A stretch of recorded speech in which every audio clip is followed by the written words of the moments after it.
Well, folks, here we are with another generator. So before you know it, you'll be seeing a video that we did on an old Yamaha, oh help me, I forget, it's a YG 2800 I think it was. We took that from a non-running machine and made it run great. It still pulls over really hard, but that's just the way those older machines are, like this one. But we took that from a very low compression engine and got it up 14 pounds, and therefore now it starts and runs great. So all it needed was a valve adjustment and a carb clean. That's all it needed. I put in a new fuel line and fuel filter, and now that machine is fabulous. So now we're going to do the same thing with this old machine. I don't really have any idea what year or vintage really this machine might be.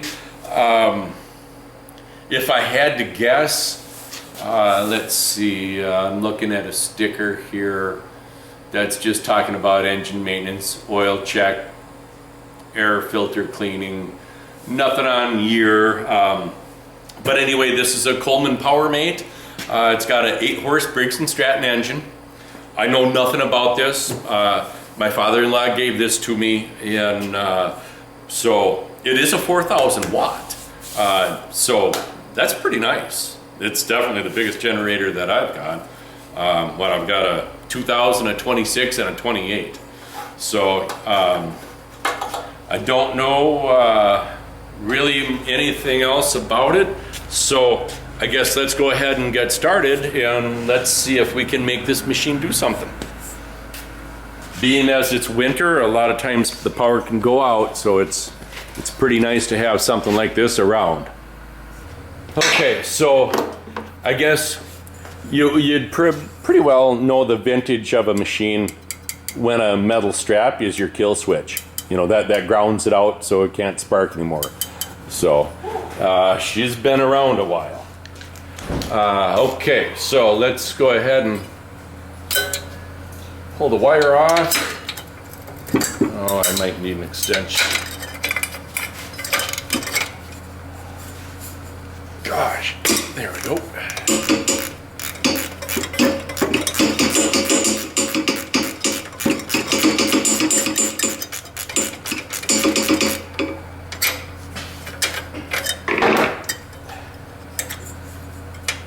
There we go. Just got to hold the ground strap back, and then it's a lot easier to get that out.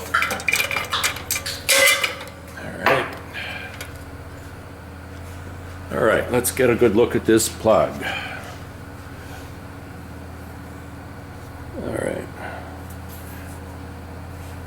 Well, it's really not too bad. I would say it's actually a little bit chocolatey. The ceramic on the inside of the plug, it's really not bad. I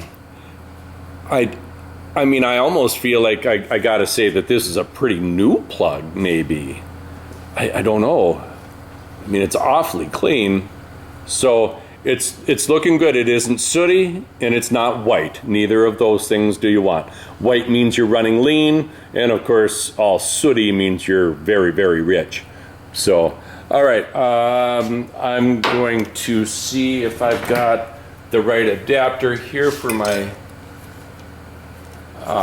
compression check. Yeah, all right, there we go. Let's check this real quick and get an idea where we're at. I don't know anything, about the carburetor. I don't know, I suppose I should have maybe put a little oil down the cylinder, but let's see what happens here.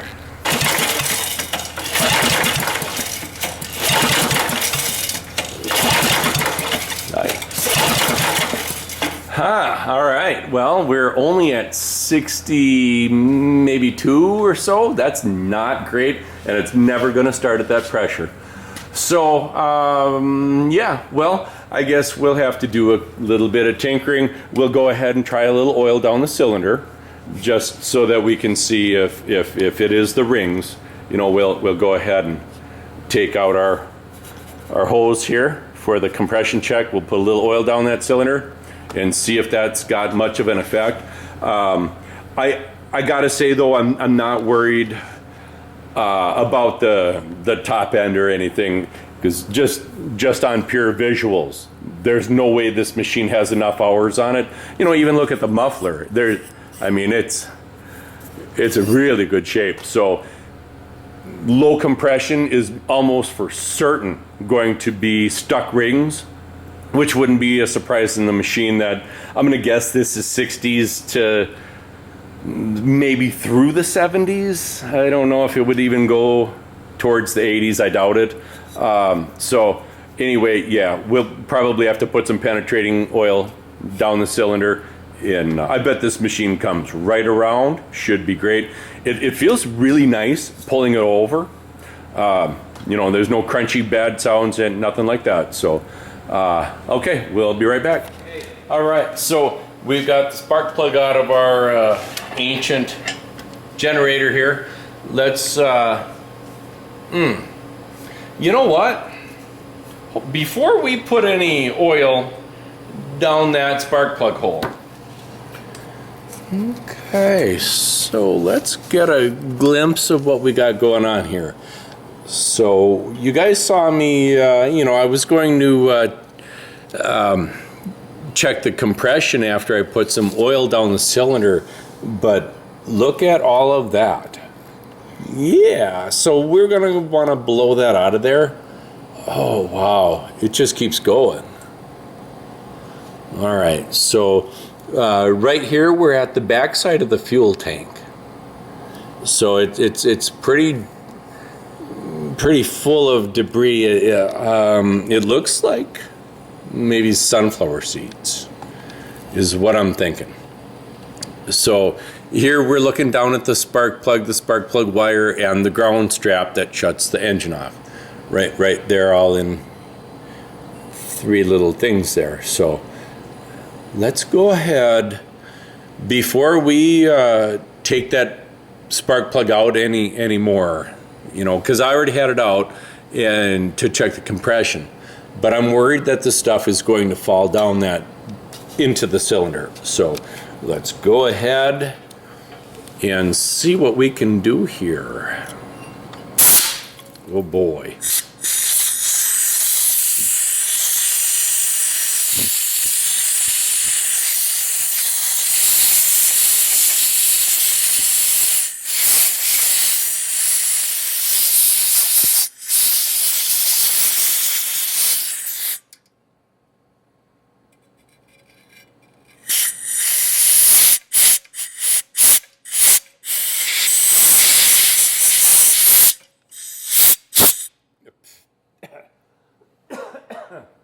Okay.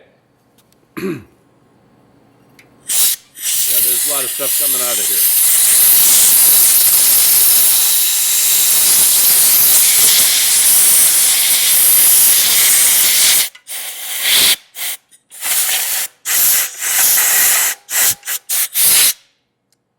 All right, I'm sorry for the noise.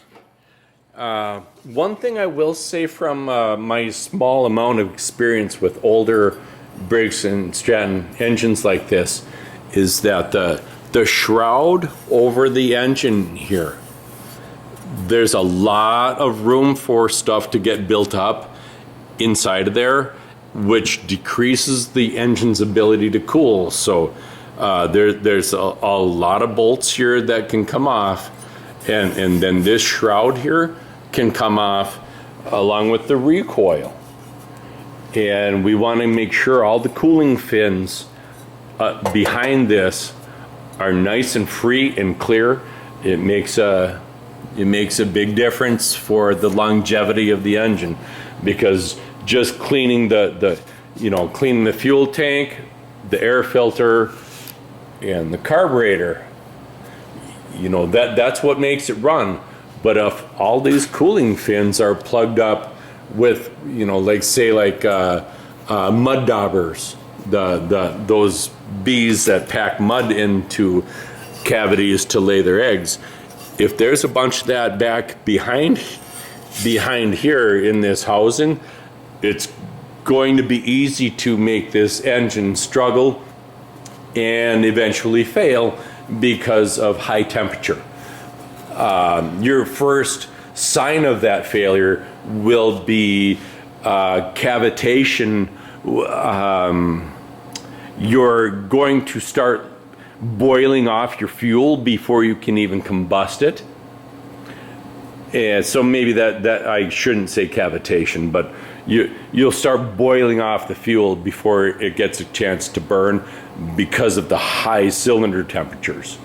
So, all right, I'm gonna go ahead and get the camera back down here on its stand, and let's go ahead and take a peek at that compression once I've got a little bit of oil down that cylinder.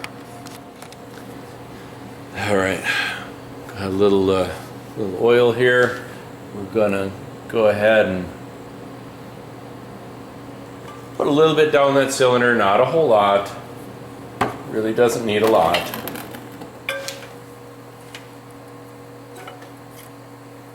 I'm pretty excited to see what this generator can do, because I believe we're going to have some pretty good results from a little bit of a tune-up.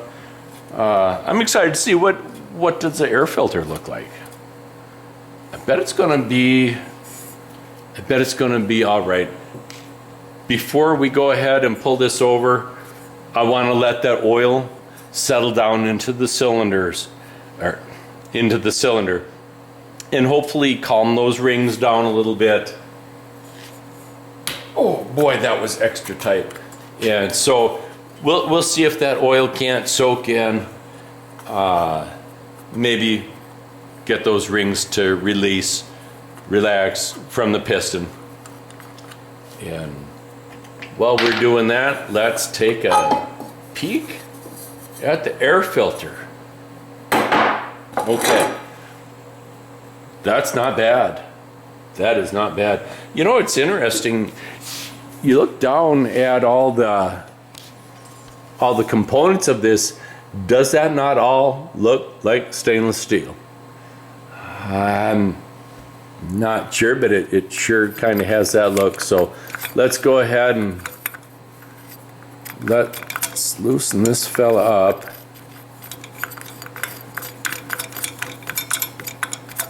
Come on now. There we go.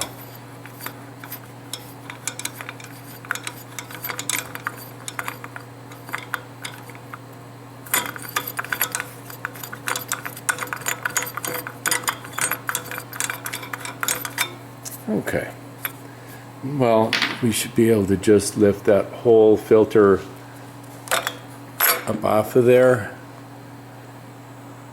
Now, you know, isn't this really an extraordinary filter? Can you imagine, well, there went that. What new generator has that amount of filtration? That is really extraordinary. No wonder these machines are still around, because if you don't have good air filtration, the engine won't last long, or you'll have a dirty carb all the time because, you know, unfiltrated air is getting to it. So, all right. Well, let's take a quick peek down the... Okay, all right. Well, there's not much of anything to be seen there. I will notice that there's a lot, and I can feel it with my fingertip. There's a lot of sand in here, but it never got past the line where the air filter is. So that's great. That's great. Here's a, I don't know what that is, but okay, so we can see right here, we've got a screw that holds this base plate down where the air filter mounts to. So we'll have to get that out of there. Let's see. It's kind of, golly, man. Ray, you need to zip this segment out of here. All right, so right here is the choke. That right there is your choke.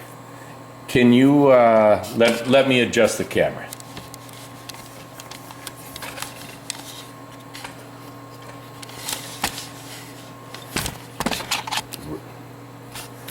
All right. Let's see, so right there you can see choke on that little lever right there.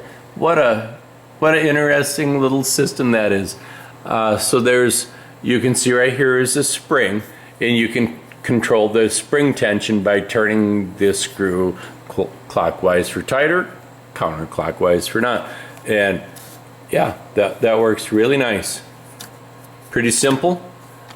So, all right. Well, what we'll do then is get this base plate off for the air filter.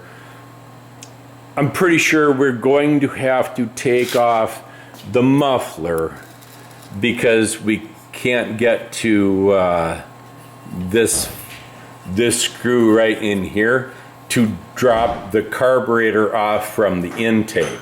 And this right here is the intake. So the carburetor mounts on the bottom of that, and this is a very old school way of building things. I think you call this like a downdraft carburetor. You guys, please by all means check me on my info here, but I believe this style of intake system is called a downdraft carburetor because the airflow has to come down and then through the bowl of the carburetor and up. Very different than how things are done nowadays. And that's okay, nothing wrong with this. We're gonna make this run, it's gonna be fantabulous, but it really is going to need a new, a bunch of gaskets and the fuel filter and the fuel lines.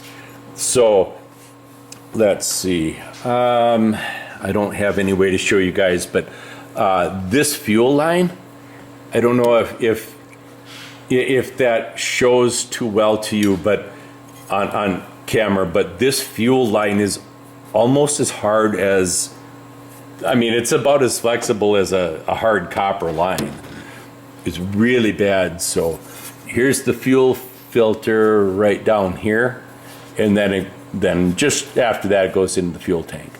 So once we get all that stuff replaced, I think we'll go through this carburetor and we're going to have a really, really good running machine here. Now that you can see the compression, the line going into the engine, so we can check our compression. That's in here, and we've got lots of oil down the cylinder. Let's go ahead and check our compression now. And if it's a lot higher, it could mean one of two things. We're either in need of a new top end, or the rings are stuck in the piston. So, and I say that because the oil that we put down the cylinder, it's going to take up the gap. And well, we'll see here. So, all right, let's go ahead and we'll pull this over, and we'll see what we got. All right, so we're at 0.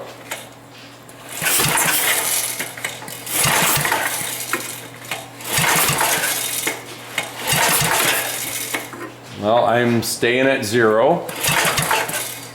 I'm trying to not press. All right, we're back at 0.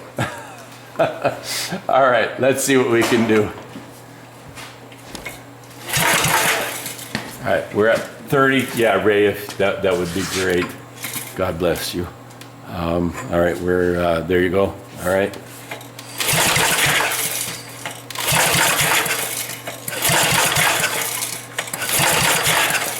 All right, so we are about 4 pounds less than where we were at when we put oil down.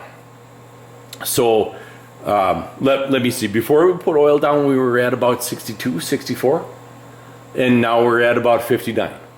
So that means that our test is roughly the same before we put oil in. right? I mean, we haven't really changed. We haven't really changed. So what that tells me then is number one, we can't go wide open throttle because the carburetor is probably filthy as can be. And number two, we most likely have a valve adjustment that needs to occur, because once you put oil down that cylinder and you stay roughly, the same that you were before, it's not a valve, I'm sorry, it's not a ring problem. It's not a top end problem. It's either a filthy carburetor that won't let air flow through it, or it's valves that are so out of adjustment that they don't work properly. So I would say that our kind of strange readings with our compression, I think that's a good thing, because that means that there's other problems that need to be resolved. Say if we checked our our compression, and we're low, we dump in some oil and we go up to like 120, well, that means then that your top end is quite likely bad. But we didn't really change. We dropped about 4 pounds per square inch, which isn't much. So we'll go ahead and adjust these valves, and we'll clean the carburetor, and I'm sure that we're going to end up, I bet we nearly double our compression ratio on the gauge here. So yeah. So we're almost exactly where we were on our first attempt. So we'll go ahead and adjust these valves and clean the carburetor. I bet we go over 100. I bet we do. So that will be on another episode, but we're on our way to making another junk generator be fantastic and serve our purposes and get us through a cold winter. So, all right. Thank you, folks, for joining us. We'll be back shortly with a wonderful episode on this this old generator. How about that? Thank you. All right, so we're goofing off with this old generator here that we've got. Like I have said previously, it does seem to be in awfully nice condition. Just been sitting for a long time. One thing I do notice that looks a little amiss is that there's, I don't know, maybe oil? Because there is no gas in the machine, so I don't know. Well, wait a minute. Okay, so because I put mystery oil, Marvel's mystery oil down the cylinder to see, to try to get the rings free, because I can't seem to get a look at that now. There. But anyway, because it's only got like 58 pounds of pressure, well, that's not really much to talk about, I guess. Let's take a peek in the fuel tank here. Oh, that's not bad, eh? Yeah. Oh, it looks maybe a little rusty further up, if you can see that. Yeah, right? Yeah, you can just kind of catch a glimpse there. Yeah. But otherwise, it's really not too bad in there. So right there, you're looking down at where the fuel leaves through the petcock. So yeah, it's not too bad. Let's see. I am going to get the fuel line and the filter off, because that line is just hard as a rock.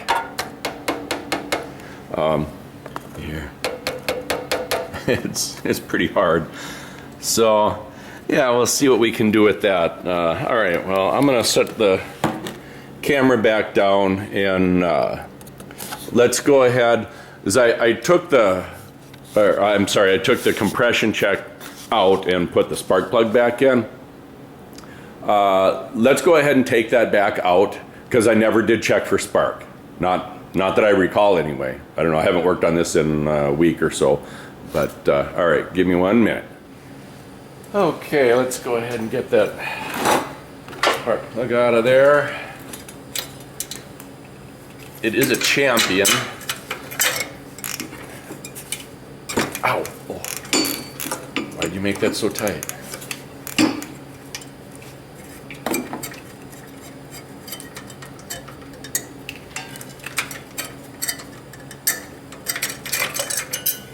And now, for those of you that may not be familiar with a quite a bit older machine such as this, this is your kill switch, also known as a ground strap. So when the plug is in, you press down on that, it contacts the spark plug and grounds it out so it can't spark anymore. So yeah, I know we had looked at this plug previously. So it's a RJ19LM. But yeah, it does look like a pretty new plug. All right, well, let's plug it in and see what we got here.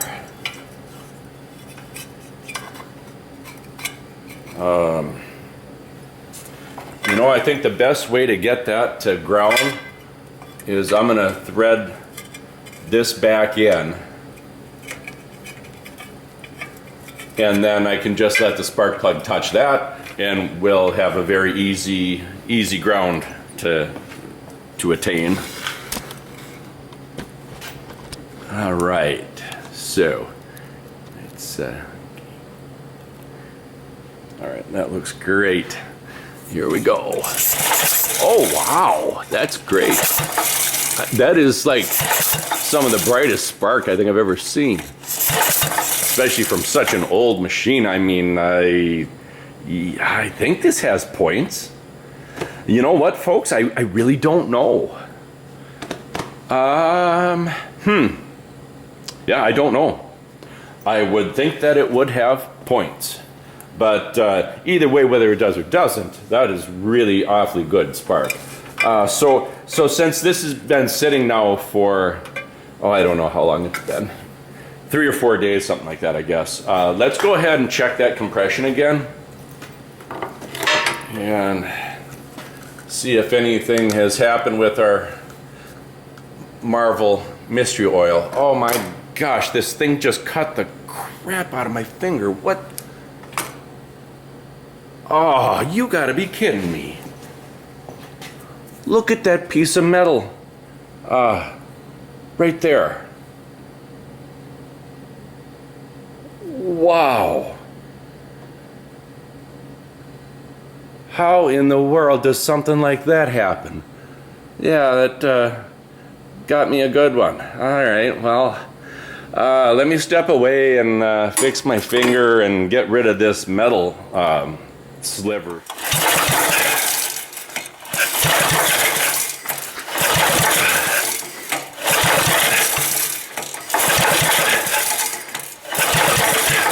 Compression has not changed at all.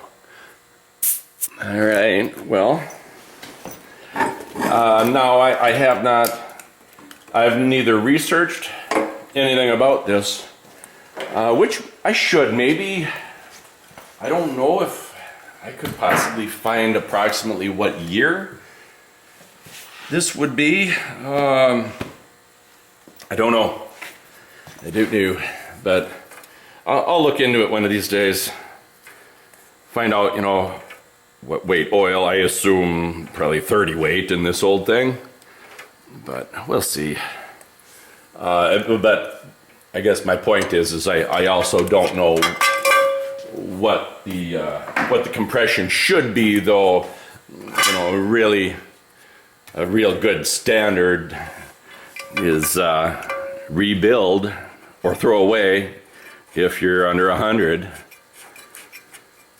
Or obviously, like that last generator we just worked on, that Yamaha, what was that, a 2600, I think. That just needed its valves adjusted. And with that being said, I don't know anything about adjusting valves on one of these. Well, if we need to, we will, and if it's possible, I don't even know that, but because this is not overhead valve, you know, so I don't know that that's really a thing necessarily on something like this. All right, so since there is no fuel in it, not even a drop, oh well, I mean other than some Marvel Mystery Oil, but no gasoline at all. So let's just go ahead and let's throw some go-go juice in it, and let's see what she has to say. I'll get the camera back a little bit so I can give her a good pull and not go over the camera. All right, there we go. Let's see. Oh, that's running right out of there. All kinds of running out of there.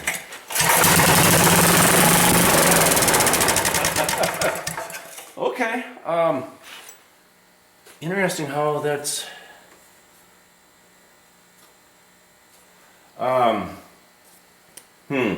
Let me show you something here. It looks to me like. Let me get you zoomed in, right? So right there you can see is the choke. All right, so that joint right there, that's where the starting fluid's leaking out of. And so this part is plastic, which is fine, but that can't be right. There's no way that can be right, because that means, you know, your air filter is here.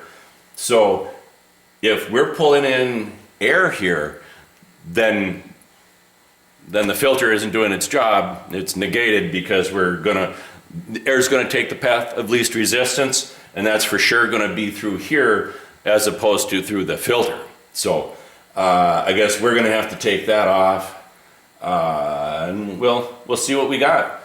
And yeah, there's a lot of dirt on the carb and whatnot, so we'll go ahead and get that off. I'll probably go ahead and take the carburetor off, and let's see what we got going on. All right, I'll get a couple of tools. I need some air, more than that. Hey, that works.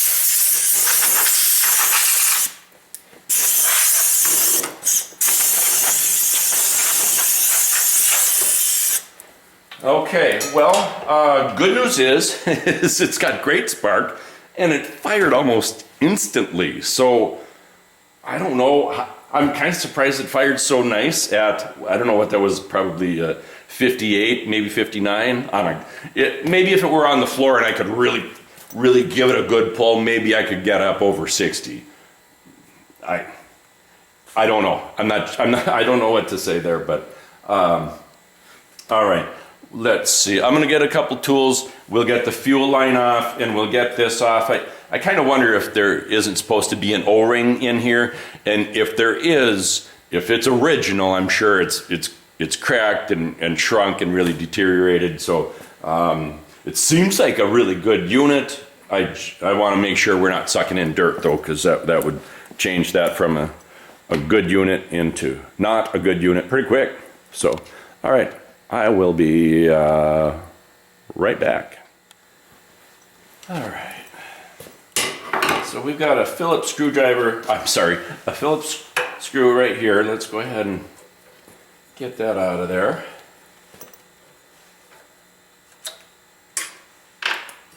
Yeah, muffler's a little warm. Hey, that's pretty cool. I didn't really think this would start. I was like almost just joking, but no, it fired up right away.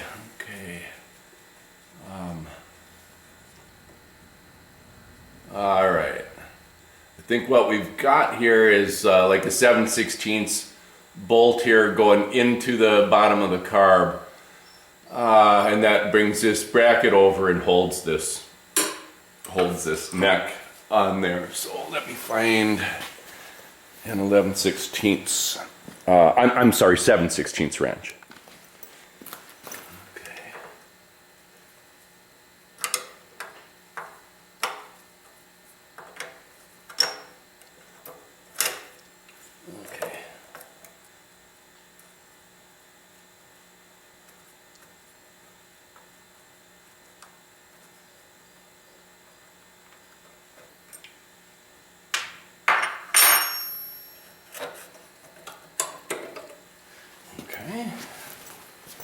I guess you gotta lift this up to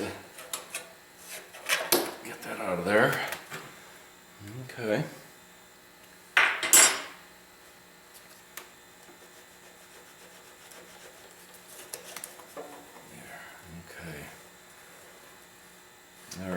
so here we've got a crankcase ventilation breather tube, and that seems to be in excellent condition.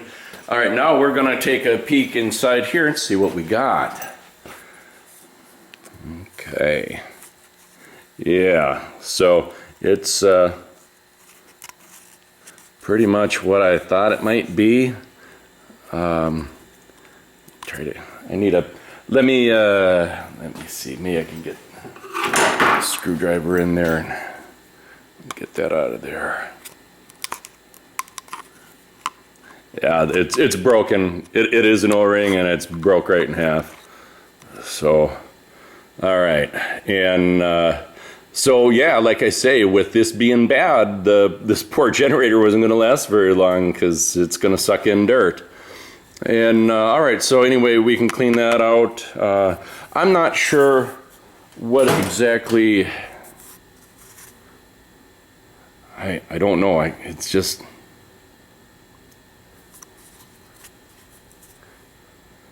It's really, really dirty. Wow. There's a lot of debris in there, but anyway, we'll get that cleaned out, and I think we'll be all right here. I just need to go ahead and get this carburetor off. You know, let's see. Yeah.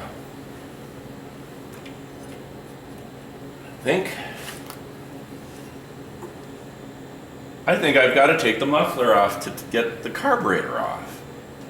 Oh, that's not what I want to do. Let me show you what I'm looking at here. Okay, so I can't get in here to get the manifold off. That's blocked. And I can't at all get in there to get that screw. I don't know. No way.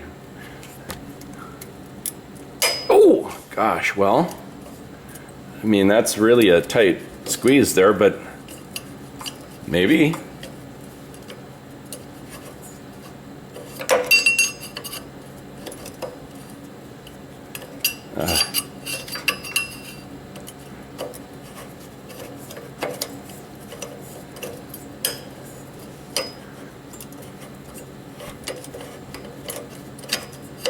All right, well, I think that's about all I can turn it, because as the head of the screw comes up, my approach angle gets worse and worse. So, all right, well, let's see if I can.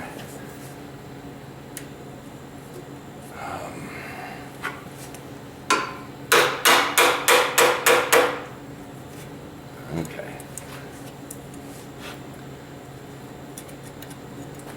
Well, now that I got the carb brake loose and drop down, now maybe I can regain a working angle on that. Yeah, there we go, I'll get it now. Probably would be a lot easier to just take the muffler off, but then again, it may not be, because this is no spring chicken, I don't think. So, all right, we've got to get. All right, so we've got a spring and then the governor. Yeah, this would be the governor linkage rod, whatever. So let me block the camera for a minute, sorry.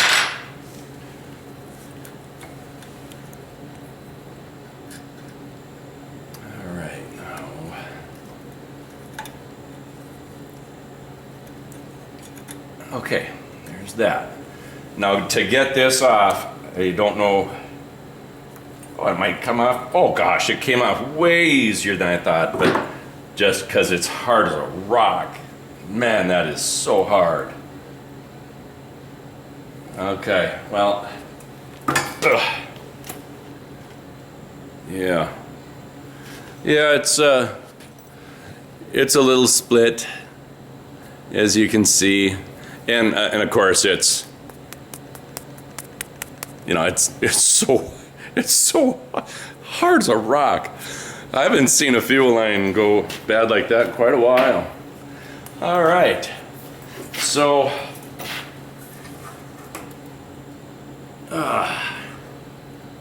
oh yeah, all right, got that off of the petcock. Didn't break anything. Looking good, looking good. So now I guess we're gonna have to go ahead and open up this little carb. I'm gonna get myself someplace here where I can go ahead and disassemble this, and I'll be back shortly.